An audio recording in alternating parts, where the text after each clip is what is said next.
Swayam Prabha. Digital India. Educated India.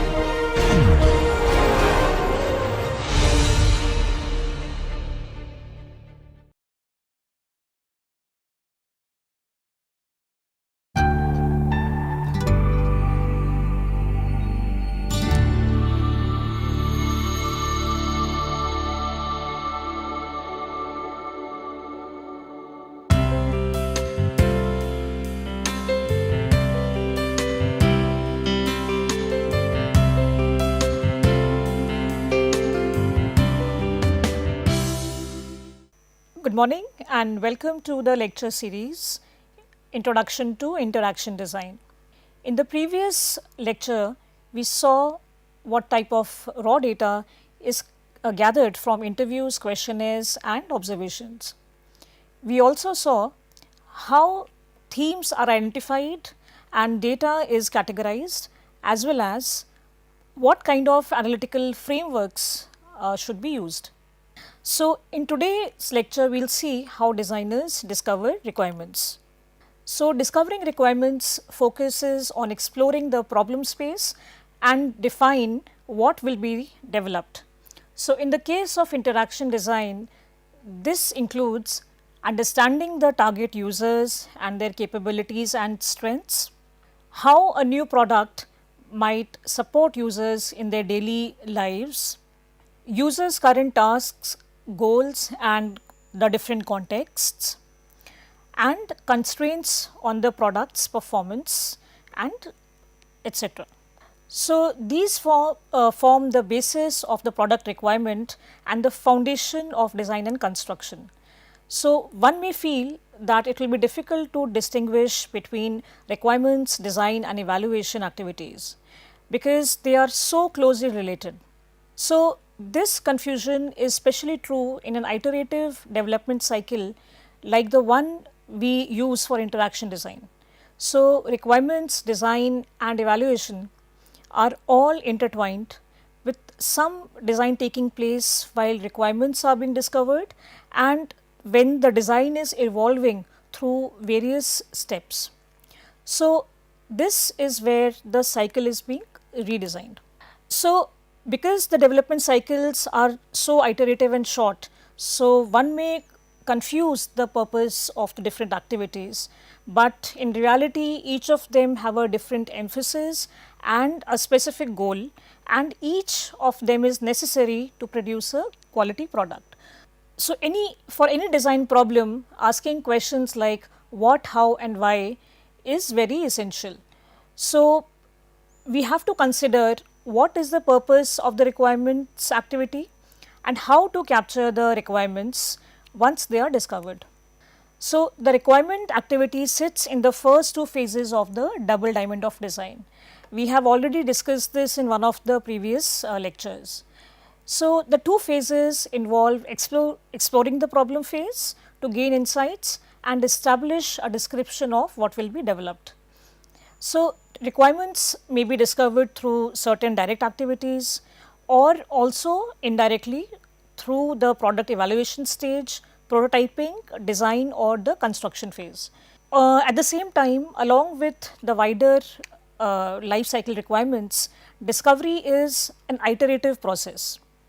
So, these iterative cycles ensure that the lessons learnt through any of these activities provides a cross learning.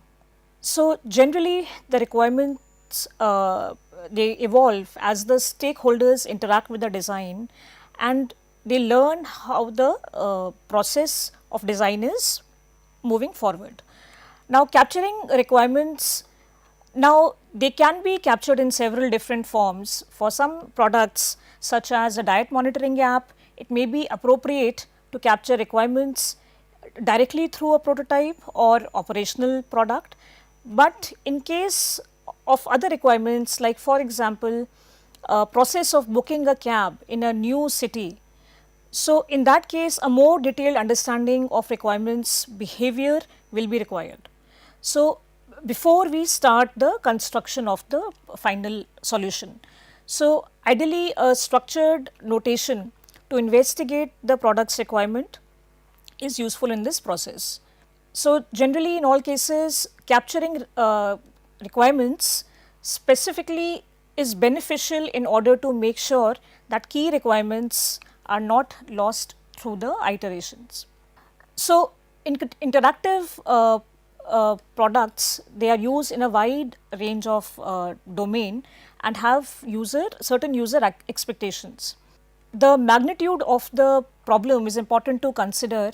So, for example, a user may be temporarily disappointed if the shopping app he is using is giving incorrect information. But when it is concerned with arrival and departure timing of the train, so it would lead to a great loss to the passenger. So, it is important that we consider the level of complexity of the problems. So, this is a light-hearted version of the tree story that came out in the 1970s. So, this tells us how the same project is understood by the team members in a very different manner.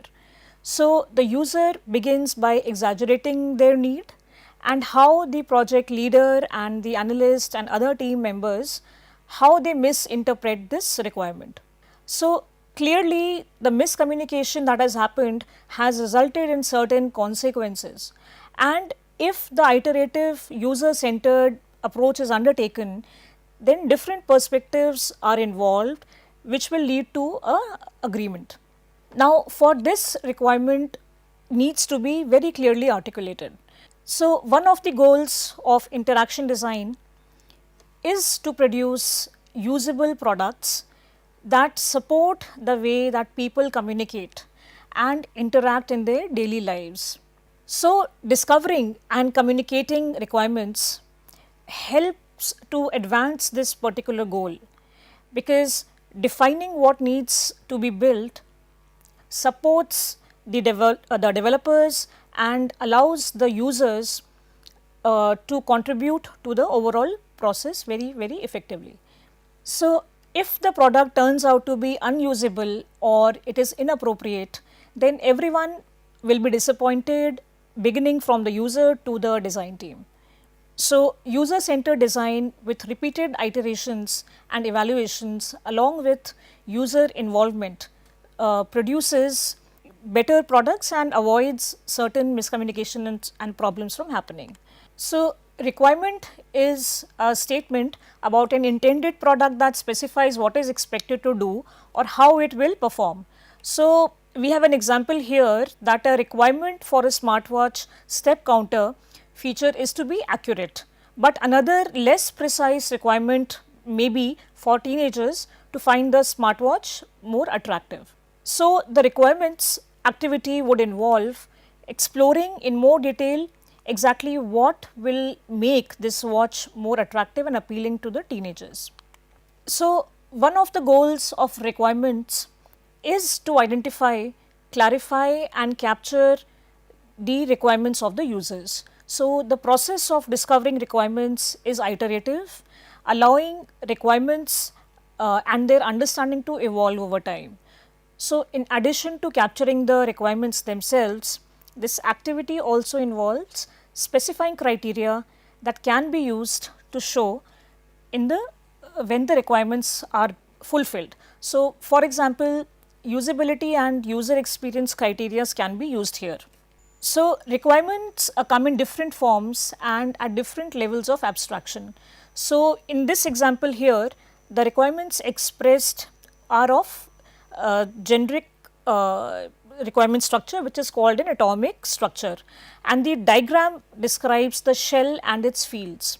So, this shell indicates the information about the requirement of the user that needs to be identified in order to understand it.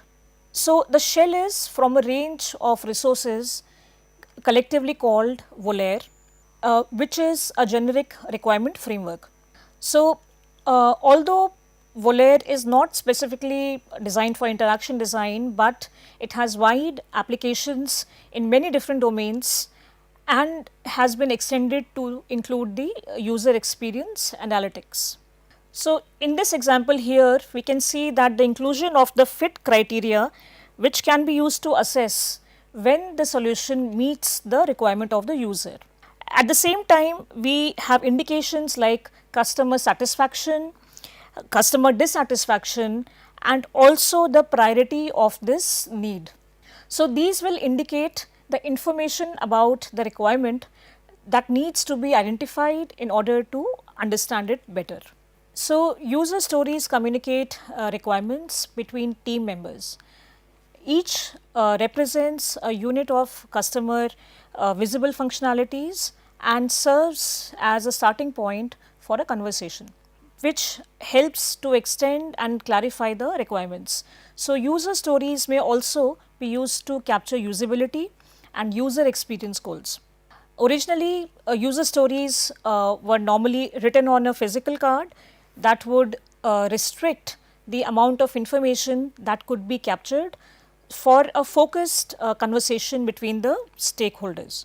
So, a user story represents a small piece of value that can be delivered during the sprint, which is a short time box of development activities, and we have discussed this sprint, which is generally a 2-week long process.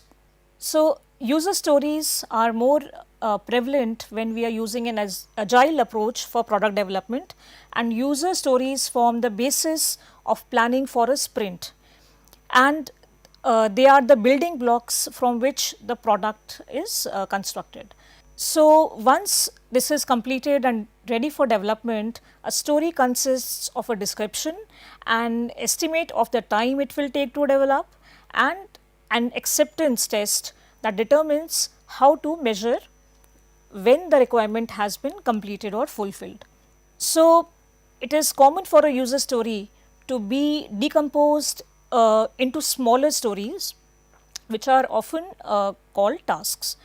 So, here in this example we can see that the structure of a user story consists of role, behavior and benefit needs to be filled in and will change as per the need. So, there are two examples here, and in the first example is a story for a healthy person. So, where the role is now fitness enthusiast and the behavior is that they want to maintain their calorie intake, and the benefit is that they will be able to maintain their weight. In the second example, where now on the other hand the application provider is here in the example, whose role is of the healthcare application provider, his behavior is that he needs the calorie values for new food items, and his benefit of doing this is that he can provide his clients various options and he can ensure the user trust in his application. So, generally there are two kinds of requirements. So, first is the functional requirement and the other is the non-functional requirement. So, the functional requirement is one which describes what the product will do, and the non-functional requirement describes the characteristics of the product or also the constraints that the product offers. So, for example, a functional requirement for a new remote teaching learning app might be that it will be challenging for a range of user abilities. So, this requirement might be broken into smaller tasks. So, for example, how to join a class, how to upload the assignments on time, or how to take part in the quiz. So, a non-functional requirement for this same example might be that it can run on a variety of platforms. So, for example, desktop, laptop, tablet and a mobile phone. So, interaction design involves both the functional and non-functional requirements. Now, 6 of the most important types of requirements. So, these are functional, data, environment, user, usability and user experience. So, the functional requirement capture what the product will do. So, here we have an example that a functional requirement for a robot working in a personal computer assembly plant might be that it is able to place and seal the components accurately. So, understanding the functional requirements for an interactive product is essential part of the process. So, next we have data requirement. So, this captures the type, size, accuracy, value, etc. of the required data. So, all interactive products have to handle some sort of data. So, for example, if an application for buying and selling foreign currency is being developed, then the data must be up to date and accurate, and it is likely to change. The value of the money is likely to change many times a day. So, in the personal banking domain or where the money matters are concerned, data must be accurate and it should persist over months or probably even years. So, the third aspect, which is the environmental requirement, there are four sub requirements here. So, physical, social, organizational and the technical. So, the physical environment, we deal with factors like how much lighting is there, how much noise, dust, movement is there. So, how much can we expect in the operational environment? So, will the user be required to some product will be required to wear like mask, headgear, helmet. So, this will affect the choice of the interface type. So, in case the environment is crowded, then how do they react with the product? So, the second aspect of environment is the social environment, that here issues like the social aspect of social design like collaborating with others, teamwork and coordination with the team. So, these become important. So, the third aspect, which is the organizational environment, so it deals with how good is the user support system.